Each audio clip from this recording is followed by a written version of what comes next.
세상 만물에는 정해진 이치가 있으나 인생의 길은 변화로 가득합니다. 운명의 폭풍이 몰아칠 때 보이지 않는 곳에서 자비로운 손길이 우리를 이끌고 있는 것은 아닐까요? 수천 년 동안 관세음 보살께서는 대자대비한 마음으로 중생을 구제하셨으며 천 개의 손과 천 개의 눈으로 어디에나 존재하셨습니다. 불경에 이르기를 만약 무량한 백천만억 중생이 온갖 괴로움을 겪을 때 관세음보살의 이름을 일심으로 부르면 관세음보살께서 그 음성을 들으시고 모두를 해탈에 이르게 하신다고 했습니다. 하지만 천도는 무상하고 인연의 법은 오묘하여 인연이 있는 자는 구제받고 인연이 없는 자는 고해에 잠기게 됩니다. 그렇다면 천도가 한 사람을 제도하기로 선택했을 때 어떤 징조가 나타날까요? 하늘은 인연이 있는 자들에게 어떻게 알려줄까요? 후한말, 전화가 끊이지 않고 천하가 크게 어지러웠습니다. 유영이라는 젊은이가 험준한 산길을 걷고 있었습니다. 그의 옷은 남루하고 얼굴은 초췌했으며 발걸음은 무겁고 눈빛은 어두워 마치 운명에게 버림받은 외로운 영혼 같았습니다. 불과 석 달 전만 해도 유영은 낙양성에서 명성이 자자한 제사였습니다.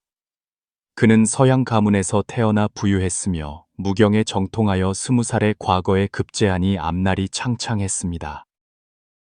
그러나 갑작스러운 전란이 그의 세상을 완전히 무너뜨렸습니다. 아버지는 난군에게 목숨을 잃고 어머니는 시름에 잠겨 세상을 떠났으며 아내와 어린 아들은 피낭일에 흩어져 생사를 알 수 없게 되었습니다. 유영은 먹구름이 짙게 깔린 하늘을 올려다보며 낮은 한숨을 내쉬었습니다.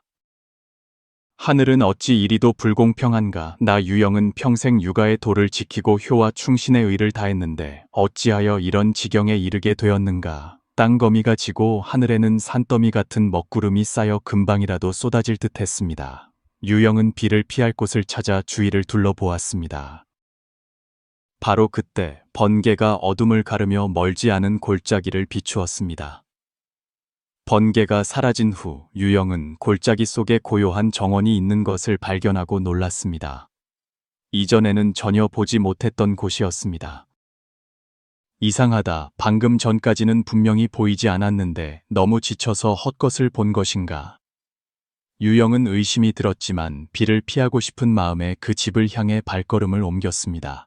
정원 주위에는 고목이 하늘을 찌를 듯 솟아있고 울타리는 낮고 소박했으며 맑은 시냇물이 그 옆을 구불구불 흘러가고 있었습니다. 서쪽에는 소복을 입은 여인이 물을 깃고 있었습니다. 달빛 아래 그녀의 모습은 세속을 벗어난 듯 마치 하늘에서 온 손님 같았습니다. 발소리를 듣고 그녀가 돌아섰는데 그 용모가 청가하고 아름다우며 눈동자는 가을 물처럼 맑았고 입가에는 옅은 미소를 머금고 있었습니다. 공자께서는 어찌하여 깊은 밤에 홀로 다니십니까? 혹 길을 잃으셨는지요? 여인의 목소리는 부드러워 마치 산들바람이 호수 위를 스치는 듯하여 사람의 마음을 평온하게 했습니다. 유영은 순간 그 목소리가 나직다고 느끼며 공손히 절을 하고 말했습니다. 저는 유영이라 하오며 길을 잃은 것이 아니라 단지 갈 곳이 없을 뿐입니다. 마지막에는 목이 메어 눈시울이 붉어졌습니다. 흰옷의 여인은 유영을 잠시 응시하며 말했습니다. 갈 곳이 없는데 이곳에 오셨으니 필시 부처님과 인연이 있으신가 봅니다. 날이 이미 저물었고 산중에는 맹수가 많으니 공자께서는 안으로 들어와 잠시 쉬시는 것이 어떻겠습니까? 유영은 먹구름이 짙게 깔린 하늘을 보고 고개를 끄덕이며 감사를 표했습니다. 여인은 그를 대나무 문으로 이끌어 소박한 초암으로 들어갔습니다. 암자 안의 살림은 간소했지만 먼지 하나 없이 깨끗했습니다. 정중앙에는 관세음보살상이 모셔져 있었는데 보살의 얼굴은 자비로웠고 눈매에서는 초월적인 기품이 느껴졌으며 흰옷의 여인과 몇 부분 닮아 있었습니다. 유영은 마음에 큰 충격을 받았습니다. 문득 꿈에서 이 보살상을 본 기억이 떠올라 저도 모르게 그 자리에 멍하니 서 있었습니다. 공자님, 무슨 일이십니까? 흰옷의 여인이 유영에게 따뜻한 차 한 잔을 따라 건넸습니다. 차 향기는 은은하고 입에 머금으니 달콤했으며 따뜻한 기운이 목을 타고 천천히 마음속으로 흘러들어 유영은 오랜만에 평온함을 느꼈습니다. 그는 차를 한 모금 마시고 씁쓸하게 웃으며 말했습니다. 저는 육아 집안에서 태어나 줄곧 군자는 근본에 힘써야 하고 근본이 서면 도가 생긴다는 이치를 숭상해 왔습니다. 언젠가 불문에 발을 들일 것이라고는 전혀 생각지 못했습니다. 세상 만물에는 모두 인연이 있습니다. 흰옷의 여인이 미소를 지으며 말했습니다. 빈도의 법명은 정심이며 이곳에 잠시 머물며 인연 있는 사람을 제도하고 있습니다. 공자께서 폭풍우가 오기 전에 이곳에 도착하셨으니 필시 부처님과 인연이 깊으신 것입니다. 스님께서 말씀하신 인연 있는 사람이란 무슨 뜻입니까? 유영은 찻잔을 내려놓고 물었습니다. 그는 자신의 슬픔과 번뇌가 이 정심 스님 앞에서는 점차 가라앉는 것을 발견했습니다. 정심 스님의 눈빛은 물과 같이 맑았고 유영을 응시하며 말했습니다. 인연이 있는 자란 천도의 보살핌을 받는 사람입니다. 고난은 벌이 아니라 조화입니다. 하늘이 당신을 제도하려 할 때는 자연이 당신에게 알려줄 것입니다. 유영은 마음이 흔들렸지만 이내 쓴웃음을 지었습니다. 하늘이 정말 저를 보살핀다면 어찌하여 제 집안을 망하게 하고 아내와 자식을 흩어지게 했겠습니까? 제 한 몸 건사하기도 어려운데 어찌 제도받는 것을 논하겠습니까? 공자께서는 창밖을 보십시오. 정심 스님이 창밖에 고목한 그루를 가리켰습니다. 유영이 그녀의 손가락을 따라 바라보니 하늘을 찌를 듯한 거대한 소나무 한 그루가 보였습니다. 나무줄기 중간이 벼락을 맞아 부러졌지만 그 부러진 곳에서 수십 개의 새싹이 다시 돋아나 달빛 아래 생명의 푸른빛을 띠고 있었습니다. 저 나무는 수령이 100년이 넘었습니다. 작년에 벼락을 맞아 부러졌을 때 세상 사람들은 모두 그것이 말라 죽을 것이라 생각했습니다. 하지만 올봄에 다시 새싹을 틔울 줄 누가 알았겠습니까? 정심 스님의 어조는 평온했고 눈빛은 깊었습니다. 하늘이 당신을 제도하려 할 때 첫 번째로 당신에게 좌절을 겪게 합니다. 좌절은 파멸이 아니라 새로운 탄생의 기회입니다. 유영은 그 늙은 소나무를 바라보며 문득 그것과 어떤 기묘한 공감대를 느끼기 시작했습니다. 그는 지난날 비단 옷을 입고 맛있는 음식을 먹던 생활, 부모님의 자애, 아내의 온유함, 아이의 웃음소리, 모든 것이 눈앞을 스쳐가는 구름처럼 허망하여 마음이 칼로 베는 듯 아팠습니다. 내 평생 공명과 이익을 추구하며 가문을 빛낼 수 있다고 생각했지, 인생에 또 다른 가능성이 있다는 것은 생각해 본 적이 없었구나. 유영은 눈물을 글썽이며 혼잣말을 했습니다. 공자께서 바로 이러한 깨달음이 있으시기에 인연이 있는 분입니다. 유영 공자, 정심 스님이 말했습니다. 하늘이 당신을 제도하려 할 때 5가지 신호를 보냅니다. 당신은 방금 첫 번째 신호인 좌절과 시련을 깨달으셨습니다. 유영은 고개를 들어 물었습니다. 5가지 신호라니요, 또 무엇이 있습니까? 두 번째 신호는 바로 당신이 현명한 스승을 만나게 하는 것입니다. 정심 스님의 어조는 확고했습니다. 당신이 방향을 잃고 어찌할 바를 모를 때 자연이 당신을 위해 길을 가리켜 줄 사람이 나타날 것입니다. 유영이 더 물어보려던 참에 암자 밖에서 갑자기 낮은 경문 외는 소리가 들려왔습니다. 발소리가 멀리서부터 점점 가까워지더니 백발이 성성하고 자애로운 얼굴의 노승이 천천히 초암으로 들어왔습니다. 그는 갈색 가사를 입고 손에는 불자를 들었으며 그 기품이 비범했습니다.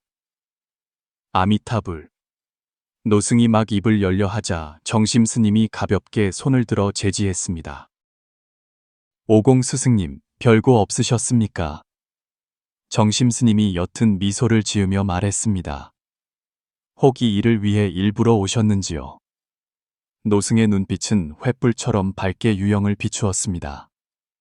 바로 그렇습니다.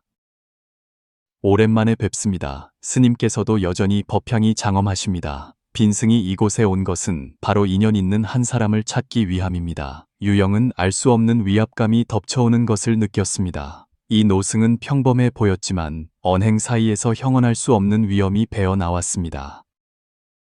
정심 스님이 일어나 맞이하며 말했습니다. 스승님, 저를 따라 안으로 드시지요. 나눌 말씀이 있습니다. 그녀는 노승을 이끌고 내실로 들어갔고 유영은 홀로 바깥 땅에 남겨졌습니다. 초와 많은 고요에 잠겼고 오직 촛불만이 이따금 가벼운 타닥 소리를 냈습니다. 유영은 관세음 보살상을 주시했습니다. 보살의 눈빛이 마치 자신을 바라보는 듯 자비롭고 깊었으며 그의 마음속 모든 고통과 갈등을 꿰뚫어 보는 것 같았습니다. 설마 내가 정말로 그 인연 있는 사람이라는 것인가? 하늘이 정말 나를 제도하려는 것인가? 유영의 마음속에 파도가 일었습니다. 그는 자신의 일생을 돌이켜보았습니다. 어릴 때부터 큰 기대를 받으며 부지런히 공부했고 뜻을 이루었을 때는 의기양양했으며 모든 것을 잃었을 때는 죽고 싶을 만큼 고통스러웠습니다. 이제 이곳까지 흘러들어온 것이 화인지 복인지 누가 단언할 수 있겠습니까? 잠시 후 정심스님과 노승이 함께 내실에서 나왔습니다. 노승이 유영을 보며 물었습니다. 시주께서는 오늘 혹 꿈을 꾸셨습니까? 유영은 정신이 번쩍 들었습니다.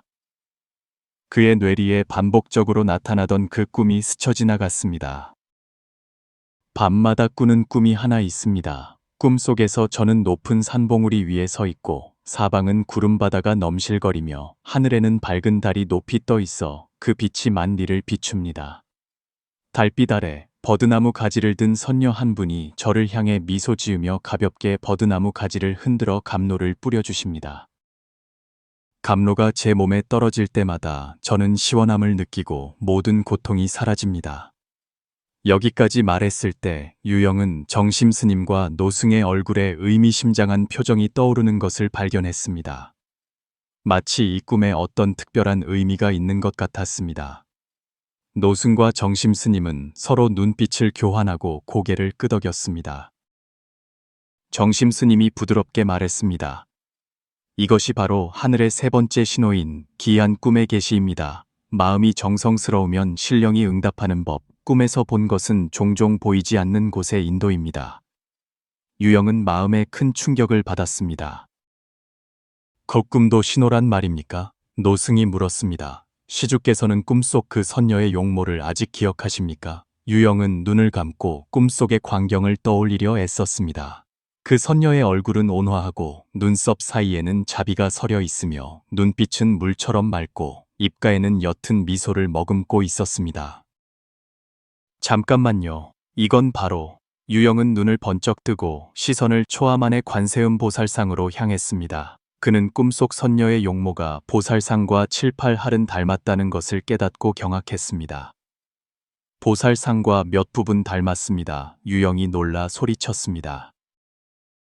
아미타불, 노승이 두 손을 합장하고 옅은 미소를 지었습니다. 시주의 깨달음이 비범하십니다. 이것이 바로 하늘의 네 번째 신호인 신불의 가르침입니다. 유영은 머릿속이 혼란스러웠습니다.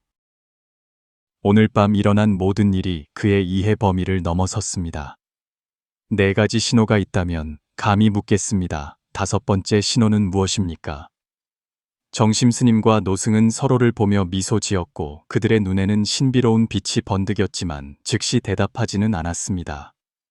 바로 그때 기이한 맑은 바람이 창밖에서 불어와 암자 안의 촛불이 갑자기 밝아졌다 어두워지며 흔들렸습니다.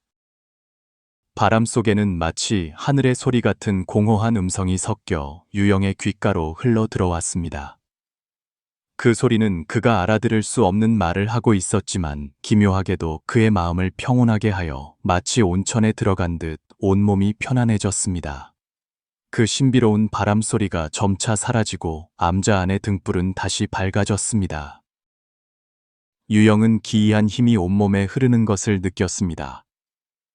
그의 영혼은 마치 씻겨 내려간 듯 무언가 깨달은 것 같으면서도 여전히 혼란스러웠습니다. 이건 무슨 힘입니까? 유영의 목소리가 미세하게 떨렸습니다.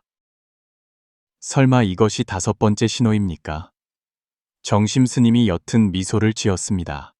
다섯 번째 신호는 바로 그 결정적인 순간 암자 밖에서 갑자기 급한 말발굽 소리와 거친 고함 소리가 들려왔습니다. 초암의 나무 문이 세게 열리며 완전 무장한 병사 대여섯 명이 들이닥쳤습니다.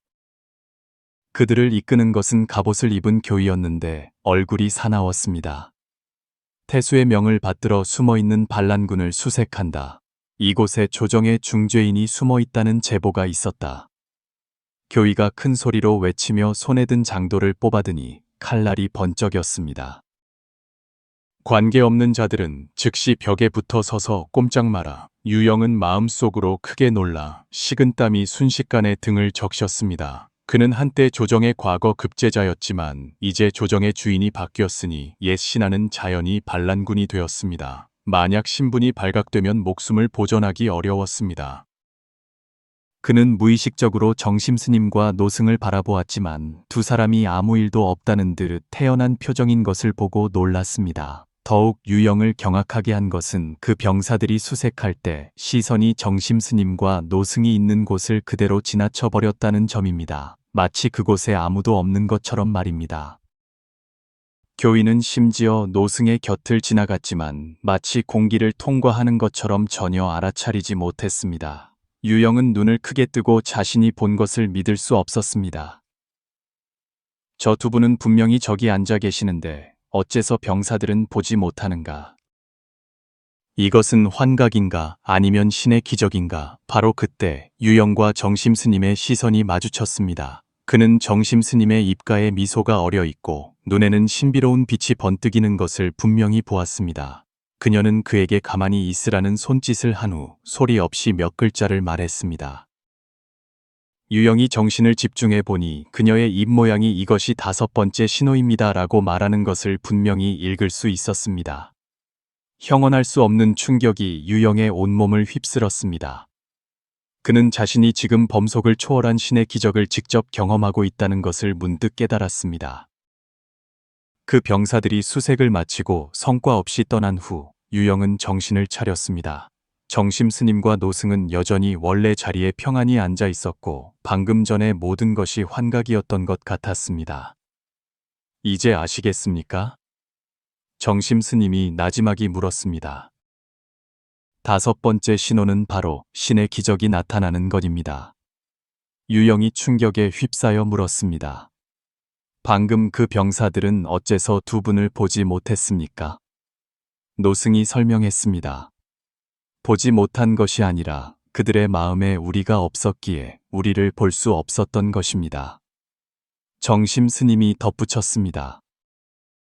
천지 사이의 이치는 오묘하여 말로 다할 수 없으며 신통 변화는 모두 자신의 마음에서 나타나는 것입니다. 당신이 우리를 볼 수 있는 것은 당신이 불법과 인연이 있기 때문입니다. 저 병사들의 마음에는 오직 수색하려는 생각뿐이었기에 우리를 보지 못한 것입니다. 이것이 바로 다섯 번째 신호의 참된 의미입니다.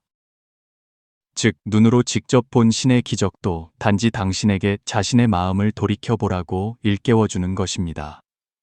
노승이 말했습니다. 외적인 기적은 거울 속의 꽃, 물 속의 달과 같으니 중요한 것은 당신의 마음에 무언가 감동이 있었는지 여부입니다. 유영은 무언가 생각에 잠긴 듯 자신의 경험을 돌이켜 보았습니다. 집안이 망한 좌절, 정심스님과 같은 현명한 스승을 만난 것, 꿈속의 기이한 현상, 관세음보살의 가르침, 그리고 방금 본 신의 기적까지 모든 것이 보이지 않는 가운데 어떤 안배가 있는 듯 했습니다. 정심스님은 유영이 깨달음이 있는 듯하자 물었습니다. 당신은 제가 누구인지 아시겠습니까? 유영은 잠시 망설이며 감히 바로 말하지 못했습니다. 노승이 곁에서 염불했습니다.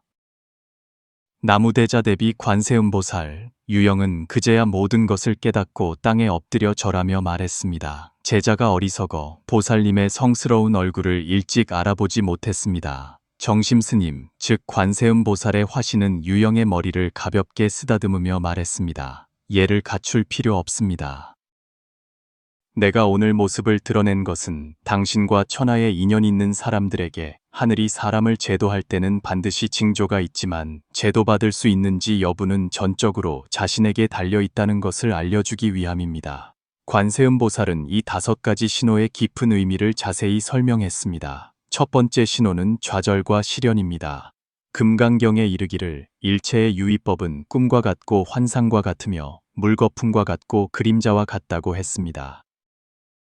세상의 영화와 부귀는 지나가는 구름과 같을 뿐 오직 좌절을 겪어야만 인생의 참된 의미를 깨달을 수 있습니다. 마치 연꽃이 진흙 속에서 피어나지만 더러움에 물들지 않는 것처럼 사람도 오직 고난을 겪어야만 진리를 깨달을 수 있습니다.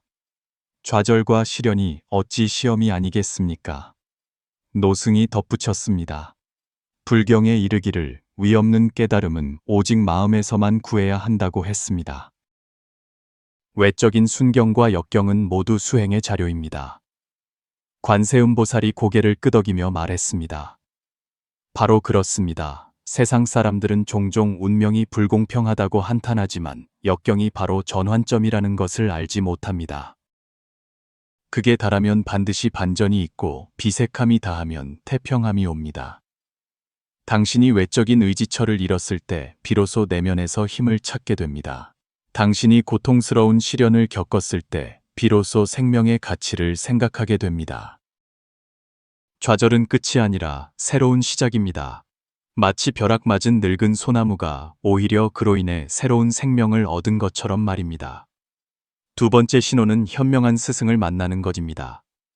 화엄경에 이르기를 선지식을 가까이 하는 것은 감로수를 마시는 것과 같고 선지식을 멀리하는 것은 독약을 마시는 것과 같다고 했습니다.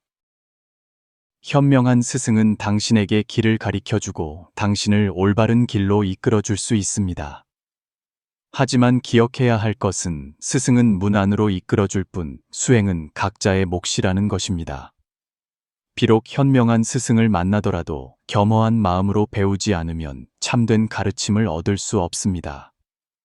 현명한 스승이 반드시 고승대덕인 것은 아닙니다. 관세음보살이 계속해서 말했습니다. 때로는 평범한 어른일 수도 있고 지혜로운 노인, 심지어는 순진한 아이일 수도 있습니다. 중요한 것은 그들이 당신이 방황할 때 지침을 주고 절망할 때 희망을 줄 수 있다는 점입니다. 현명한 스승을 만나는 것은 우연이 아니라 보이지 않는 곳의 안배입니다. 당신이 배울 준비가 되었을 때 스승은 자연히 나타납니다. 유영은 공경하는 마음으로 들으며 또 물었습니다. 보살님께서 말씀하신 세 번째 신호, 기이한 꿈의 계시는 무슨 뜻입니까? 관세음 보살이 미소 지으며 말했습니다. 꿈은 마음의 언어입니다. 능엄경에 이르기를 마땅히 알아라. 보리와 열반이 모두 꿈속의 이름일 뿐임을. 꿈에서 본 것은 종종 당신 내면의 반영입니다. 하늘이 당신을 제도하려 할 때 때로는 꿈을 통해 당신에게 계시를 줍니다. 당신이 꿈에서 내가 버드나무 가지를 들고 감로를 뿌리는 것을 본 것처럼 그것은 불법의 감로가 당신의 마음밭을 적셔줄 것이라는 징조입니다. 사람은 꿈속에서 종종 평소에는 접할 수 없는 마음의 차원에 닿을 수 있습니다. 관세음보살이 설명했습니다. 깨어 있을 때 우리는 세속적인 일에 시달리고 감각적 욕망에 얽매여 영혼의 부름을 알아차리기 어렵습니다. 그러나 꿈속에서는 이러한 속박이 잠시 풀려 더 높은 의식으로부터 오는 메시지를 받을 수 있게 됩니다. 그러므로 기이한 꿈은 단순한 신호가 아니라 내면의 참된 자아로 가는 달입니다. 네 번째 신호는 신불의 가르침입니다. 관세음보살이 계속해서 말했습니다. 유마경에 이르기를 그 마음이 청정하면 불국토도 청정하다고 했습니다. 당신의 마음이 점점 순수해지면 자연히 모든 부처님과 보살님의 가피를 느끼게 될 것입니다. 이러한 가르침은 우연히 들은 법문 한 구절일 수도 있고 기연이 다 얻게 된 경전 한 권일 수도 있으며 또는 당신이 겪은 것처럼 불상과의 예기치 않은 만남일 수도 있습니다. 신불의 가르침은 현묘해 보이지만 실제로는 자신의 마음이 감응하여 비롯된 것입니다. 관세음 보살이 더 설명했습니다. 한 사람의 마음이 어느 정도 순수해지면 우주 만물과 공명할 수 있게 됩니다. 이때는 낙엽 한 잎, 새의 울음소리 하나도 지혜를 여는 계기가 될 수 있습니다. 가르침은 외부에서 오는 것이 아니라 자기 마음의 깨어남이며 수동적으로 받는 것이 아니라 능동적으로 깨닫는 것입니다. 유영이 또 물었습니다. 보살님께서 방금 말씀하신 5번째 신호, 신의 기적이 나타나는 것은 또 어떻게 이해해야 합니까? 관세음 보살이 자애롭게 말했습니다. 신의 기적은 단지 방편 법문일 뿐 중생을 부처님의 문으로 이끌기 위함입니다. 법화경에 이르기를 모든 법의 실상은 둘이 아닌 법이라 했습니다. 신통 변화는 자기 마음의 묘용에 불과합니다. 진정한 기적은 외적인 기이한 현상에 있는 것이 아니라 당신 내면의 깨어남에 있습니다. 마치 방금 그 병사들처럼 말입니다. 노승이 말했습니다. 그들은 비록 이 자리에 있었지만 보살님을 뵙지 못했습니다. 이것 자체가 하나의 기적입니다. 하지만 더 중요한 것은 이것이 당신에게 마음에 부처가 있어야 눈에도 부처가 보이고 마음에 도가 있어야 행동에도 도가 있다는 것을 일깨워 준다는 점입니다. 관세음 보살이 고개를 끄덕였습니다. 세상 사람들은 종종 신에게 빌고 점을 치는 것에 집착하며 외적인 기적을 통해 운명을 바꾸려 합니다. 가장 큰 기적이 마음의 변화라는 것을 알지 못하는 것입니다. 당신의 내면이 자비와 지혜로 가득 찰 때 당신 주위의 세계도 그에 따라 변할 것입니다. 그 병사들이 우리를 보지 못한 것은 우리가 모습을 감추었기 때문이 아니라 그들의 마음이 증오와 집착에 가려졌기 때문입니다. 맑고 깨끗한 마음만이 진실된 세계를 볼 수 있습니다. 이 5가지 신호는 사실 모두 하나의 목표를 가리키고 있습니다. 바로 당신의 자성, 지신글 일깨우는 것입니다. 반야심경에서 오온이 모두 공함을 비추어 보라고 했습니다. 모든 외적인 신호는 당신이 자성을 비추어 보도록 돕는 것에 불과합니다. 유영은 보살의 가르침을 듣고 마치 머리에 시원한 물을 부은 듯 마음이 환하게 열렸습니다. 그는 공경하는 마음으로 물었습니다. 제자는 하늘이 사람을 제도하는 5가지 신호를 이제 깨달았습니다. 하지만 이 신호에 어떻게 응해야 진정으로 제도받을 수 있겠습니까? 관세음 보살이 온화하게 말했습니다. 마음이 정성스러우면 신령이 응답합니다.